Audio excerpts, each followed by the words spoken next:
Good evening. I'd like to welcome everyone to Tuesday night, June 23rd, board meeting. I'd like to call a motion to go into executive session to discuss personnel matters regarding lease concerns and related to appointments of assistant principals. Motion moved by Diane, seconded by Anne Marie. All in favor say aye. Aye. Okay. Karen, we're now in executive session. Okay. Good evening. I'd like to call the meeting back to order and ask all those willing and able to please rise for the Pledge of Allegiance.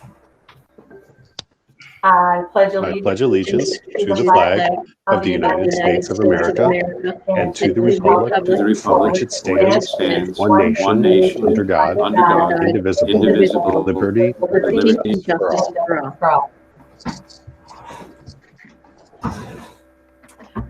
Okay. Good evening. I'd like to start off the meeting with a celebration.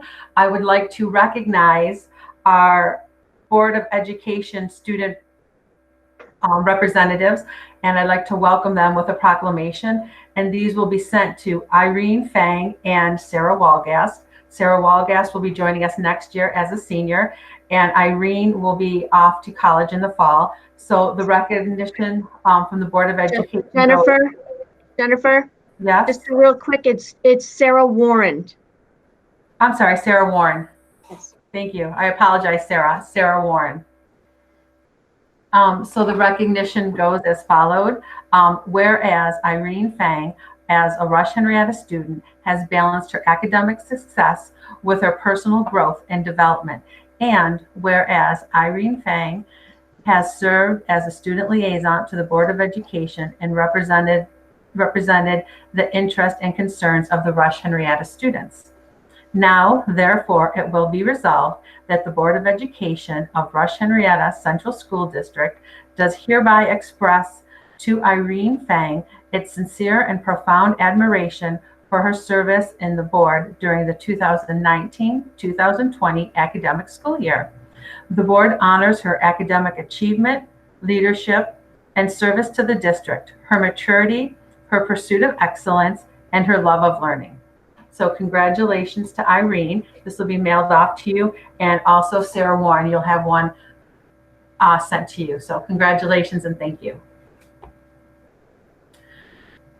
Next up is public forum.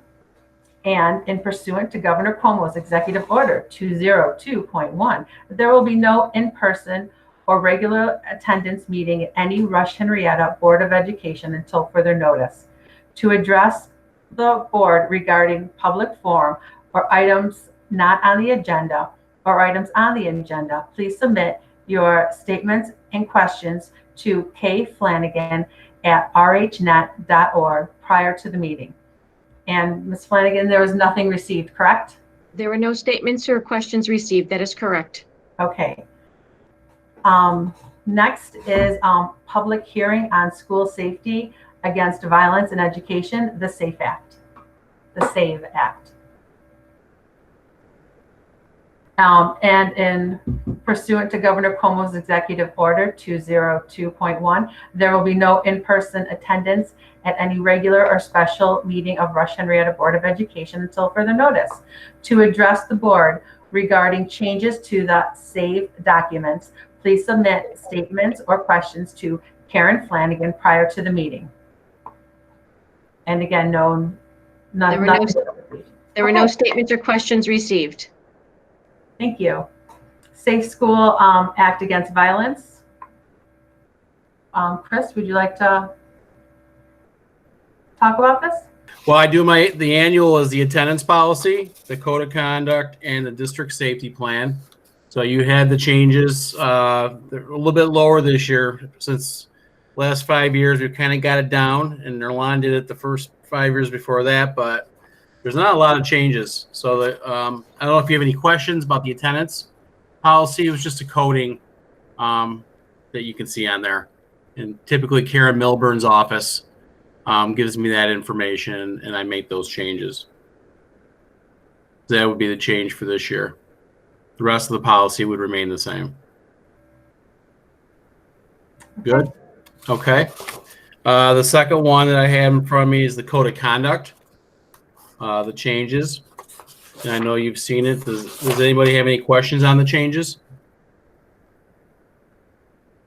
I will say that probably in January of 2021, maybe sooner, there'll be a stakeholders group convened to take a look at the whole code and how it would pertain to restorative practices and those things as the district moves forward.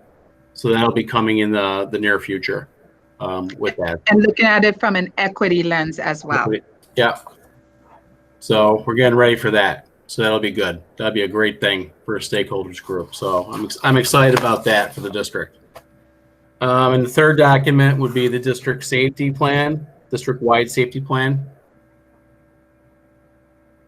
Are any questions about that? No. Okay. All good. Okay, thank you. Okay, I just wanted to say one thing. I want to thank the district and the board. My role has been abolished as the student director of student management, but I want to thank everybody for the opportunity to serve in that role. I really enjoy the job and I learned a lot. Nerlana and I talked today in my evaluation about what I'll take into the building after 5 years. So I've learned a lot that'll help the building out and the students and families and staff. So thank you very much. I appreciate it. Great. All right. Thank you. Okay. You're welcome. Thanks, Chris. Yep. Okay, next up is consent items. These are items of a routine matter. May I have a motion pertaining to the approval of the consent items number 9A through 9I. Moved by James, seconded by Doug. All in favor? Aye. Aye. Okay. Consent items are passed. Excuse me. Who seconded that motion? Doug. Doug is actually attending as a guest until the start of the next term. Okay. Oh, all right. I'm sorry. So, seconded by Diane. All in favor? Aye. Aye. Aye. Okay. That is now passed. Going to the personnel actions. I'm looking for a motion pertaining to the approval of personnel actions. Moved by Anne Marie, seconded by May. All in favor, say aye. Aye. Aye. Okay. Next is a motion pertaining to the approval of an MOA with the Administrative Association of Rush-Henrietta. Moved by Diane, seconded by James. All in favor? Aye. Aye. Aye.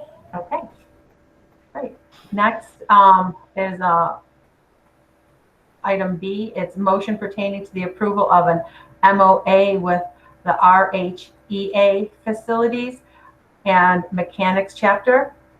Moved by Anne Marie, seconded by James. Any discussion? Seeing none, all in favor say aye. Aye. Okay. Next, item C is a motion pertaining to the approval of the MOA with the RHEA Coalition Unit of Administrative Support Professional Chapter. Moved by Diane, seconded by James. Any discussion? Seeing none, all in favor say aye. Aye. Okay. Next, we have the fund balance. Andy, is there any questions you want to entertain? And just to give you a rough idea, the fund balance is just an estimate. As you know, when we put the budget together, we're putting it together starting over a year ahead of some of the spending. So at year end, there typically is some sort of fund balance left. As the board has historically budgeted conservatively to ensure we don't have mid-year cuts to student programs. And so that means there's a bit of money left at year end. Over the last few years, that amount has gone down somewhat from what it used to be as budgets have got tighter.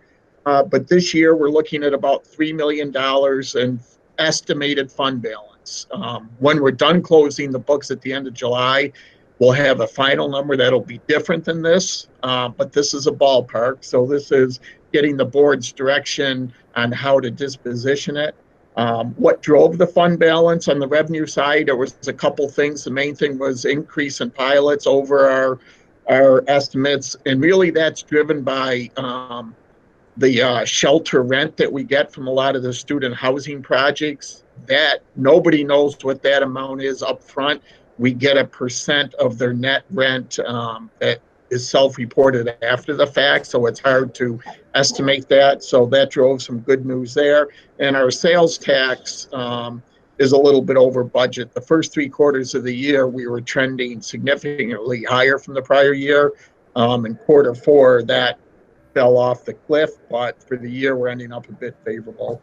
And on the expense side, as you can imagine, due to the shutdown, our bus fuel and our utilities were significantly below budget. We had some favorability in health insurance and our special ed placements. So that gives us $3 million. And what this requests the board to do is, how do we disposition that? So when we finally close the books in July, where would we like it? So we recommended a number of reserves that it goes to. First one is the unemployment reserve. We only budget $15,000 a year for an unemployment insurance. That's typically, we have minimal spending there. But as you know, with this economy, that will definitely spike up.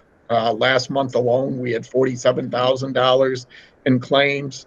So this will beef up that reserve so we can cover those expenses, as well as putting them into the retirement reserve and TRS retirement reserve. Those are funds that between the two, we spend over $6 million a year. So we need access to the money. It can be pulled out and used for that. And then the final little bit we propose is going into the bus reserve and capital reserve, because there again, next year, if we don't get the state aid funding that we're budgeted for and we have to cut, we could cut our transfer to the bus and our transfer to capital, and this was sort of pre-funds that, so it would free up money. So those are the recommended dispositions. So any questions on fund balance and the recommended disposition? No. All right, thank you. Okay. Seeing no questions. May I ask a question first, Andy? The resolution that you proposed and the cleanup clause at the end, if there's more money or less money. Yes. Should we indicate that the transfers to the bus reserve and the capital reserve be pro rata? Because is that what your intent is? Like it'd be 30-70 kind of thing? Not necessarily, because we will hit a ceiling on the capital reserve. So it won't necessarily be pro rata, but between the two, we would have enough to absorb it. So if we get more fund balance, we might have to do more to the bus reserve, because we'll hit our reserve limit. Even though there's not $15 million in that reserve, we've taken money out of it. So over the life of the capital reserve, we'll hit the $15 million pretty quickly. And so we might do more or less out of the bus reserve. We have lots of space under the bus reserve. Right, so why don't we add in the discretion of the superintendent at the end of that, so that there's no question about the authority to adjust those numbers. That would work.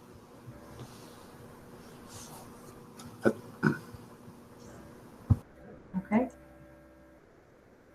Karen, did you get that? I did. Thank you. Okay. All right. May I have a motion pertaining to the acceptance of the fund balance reserve funding plan year end 2019-2020 report? Moved by Diane, seconded by Anne Marie. All in favor, say aye. Aye. Aye. Next is our superintendent's report.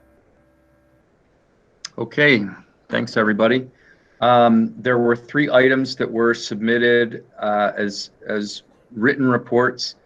The first being the live streaming report. So we did include usage data in that memo that was sent to the board.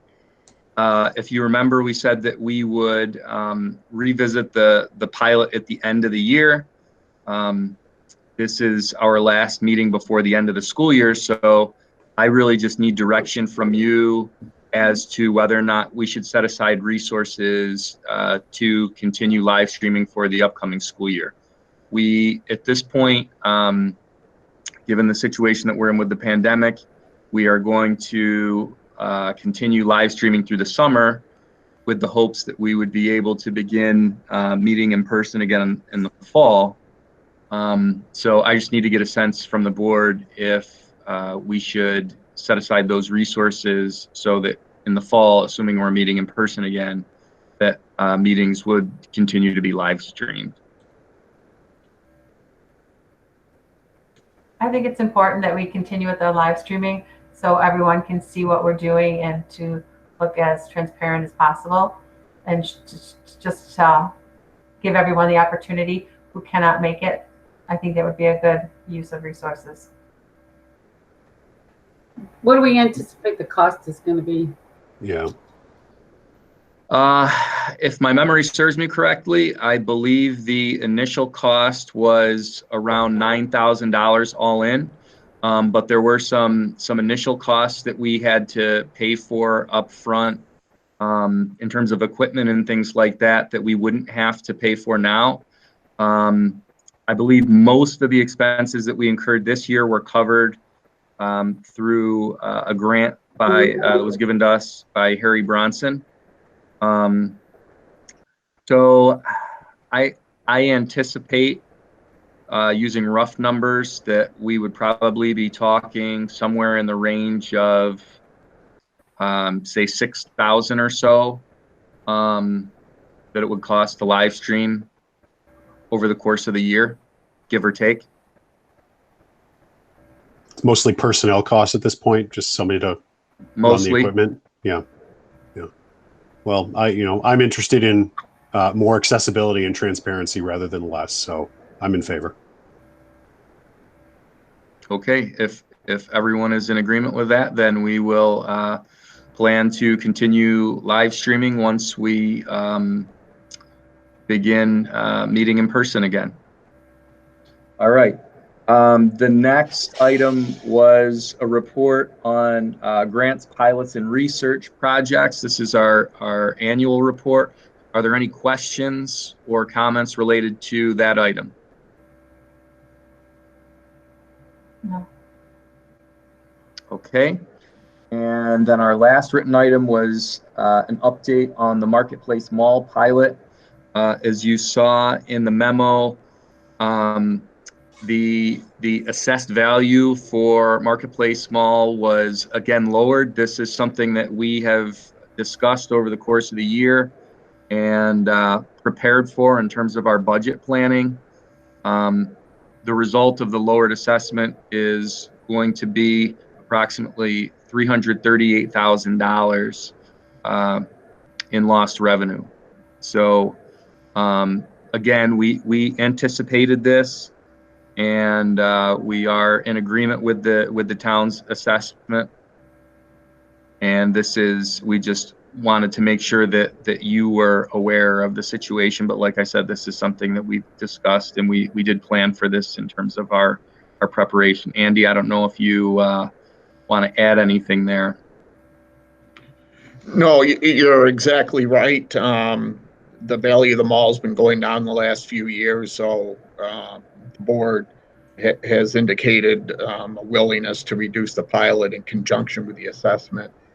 And what's unique is that the U of R piece is technically it hasn't sold yet, but apparently there's still a commitment to buy it. And so it is going on the tax rolls for 1 year, possibly 2 years, until the construction begins and it technically becomes exempt again due to its use.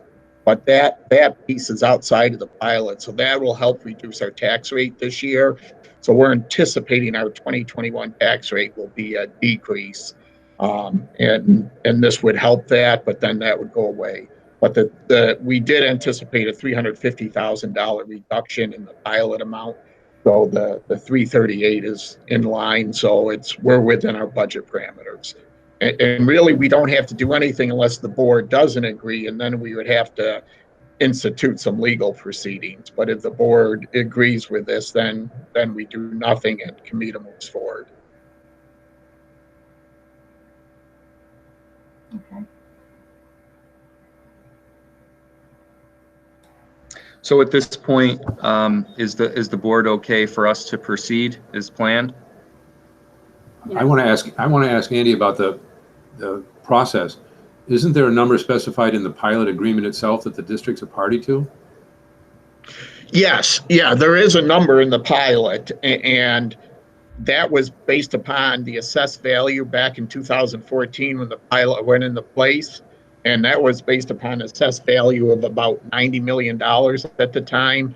As we all know, the brick and mortar has fallen. So what the board has agreed to do, rather than fight to maintain that level, which we certainly have the legal right to do, is have the town do an assessment.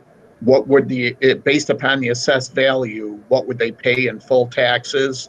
And we've agreed over the years to lower that pilot amount to what they would be paying if they were fairly assessed, in order to help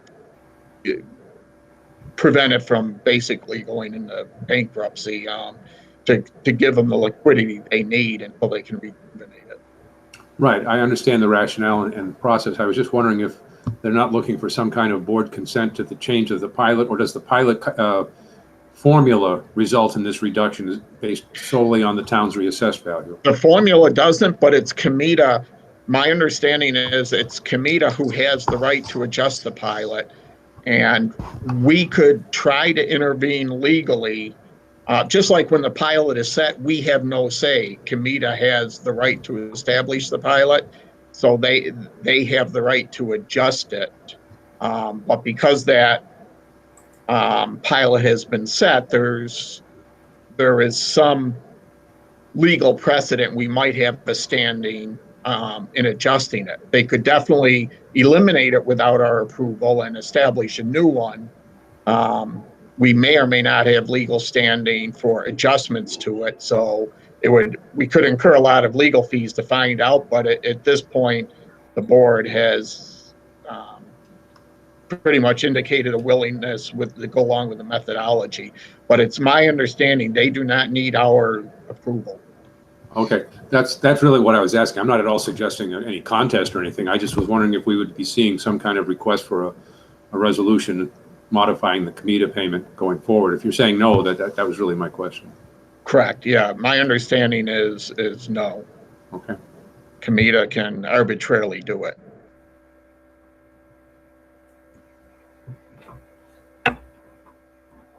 Okay, so we will plan to support that recommendation and move forward in respect to the Marketplace Mall pilot. And then just a couple items that I wanted to put on the board's radar. One is that we will be serving a larger number of English language learners next year. Due to the pandemic, the NISA slat was not administered. And so as a result, typically we would have students that tested out, if you will, based on NISA slat results, and that is not going to happen this year. So students who typically would have tested out will remain in that program, and we will be required to provide services. So we may be in a situation where we need to add some capacity in the area of ENL. So we're still looking at numbers, still looking at what possibilities are, but I just want to put that on our radar that we may need to add some staffing there in order to serve an increased number of students. So more information to follow. And then just a reminder, I know that there's still talk in the community and there's still questions about what we're going to be offering this summer. Again, out of an abundance of caution, for public health and safety, we are not going to be offering any in-person programs this summer. Under normal circumstances, we would have a whole host of programs happening here on campus, but due to the pandemic, we want to make sure that our students and staff are kept out of harm's way, and we want to make sure that we have full access to our buildings so that we can be in a position where we can accept students for reopening in September. And as we close out the school year here in the next few days, I just want to thank everyone who had a hand in planning and supporting the Royal Comet Roundup last night. That was a huge success. I think certainly beyond my expectations, and I think beyond the expectations of many. We had almost 300 cars come through and a number of staff participate, students and family. It was a really nice way to celebrate our seniors during what has been a really difficult time for them. Our graduation ceremonies, as you know, will be scheduled and held on Friday and Saturday, assuming the weather holds. Rain dates are scheduled for Sunday and Monday. We're hosting 12 ceremonies, 35 graduates each. Again, a lot of time, effort, energy, and thinking went into scheduling these and planning these. So I want to thank all those who have been involved. We're looking forward to 2 really special days with our graduates to close out the school year. And then we're going to be, shifting our attention immediately to what we need to do to reopen. We're still awaiting guidance. I think that is frustrating for some folks, is living with constant uncertainty. The decision whether to remain closed or whether to reopen or whether to do something in between, some sort of a hybrid model, will really be dictated by executive order by our governor in consultation with the Department of Health. So we're awaiting further guidance, but we've started at a really high level to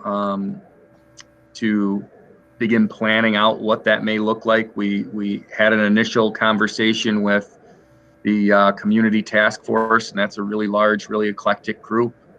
Nearly 40 people on there who have started that conversation with us. And there are certain things that we know we're probably going to have to address if students come back in the areas of masking and physical distancing and disinfecting, and in some cases reorganizing schedules as they relate to bus runs and things of that nature, monitoring of symptoms and things like that. Again, we're still awaiting guidance, but we're trying to anticipate what we think will be part of the guidance and the expected requirements, and we're beginning to look at what's going to need to happen to open our doors in September. So that's where we are at this point. I want to thank our cabinet members, and I want to thank the board for all of your continued support during what has been an unprecedented spring and end to the school year. But I truly believe, generally speaking, as difficult as this has been, I think it's brought out the best in our community as I've seen us come together and do the right thing for kids and keep moving in a positive direction. So we're going to keep at it. And like I said, whatever comes in September, we'll be ready. That concludes my report. Questions or comments? Just that I had a marvelous time at the senior celebration. The Comet Roundup was incredible, and it was so nice to see the smiles on not only the students' faces, but the parents and the grandparents who were in the parade, and it was great. And especially seeing some of our families that came out that didn't have any children to come out and support them. It was wonderful. It was a great evening. It was. And I got to ride in the gator. That's right. That's being special. All right, guys. Thank you. Appreciate it. All right. Thank you. Next, we have board reports. District Safety Committee, Anne Marie.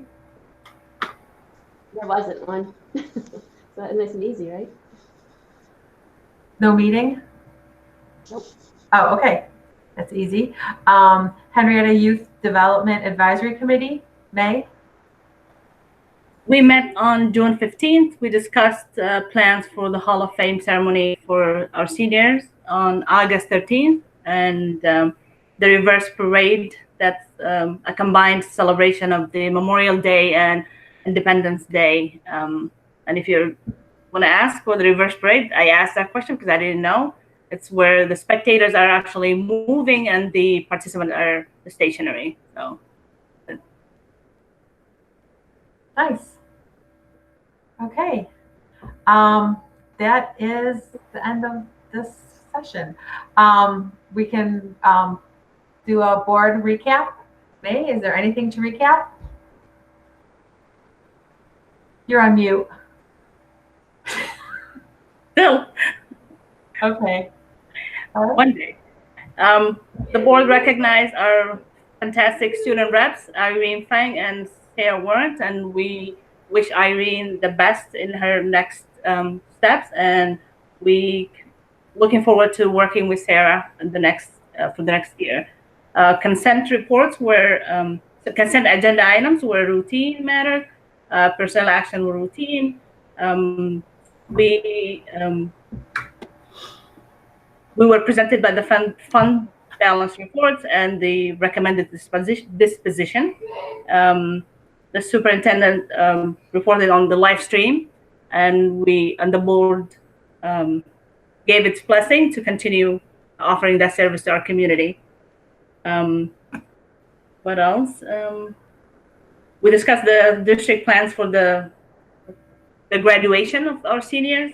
There's graduation dates are the 26th and the 27th, Friday and Saturday, with rain dates Saturday and Sunday.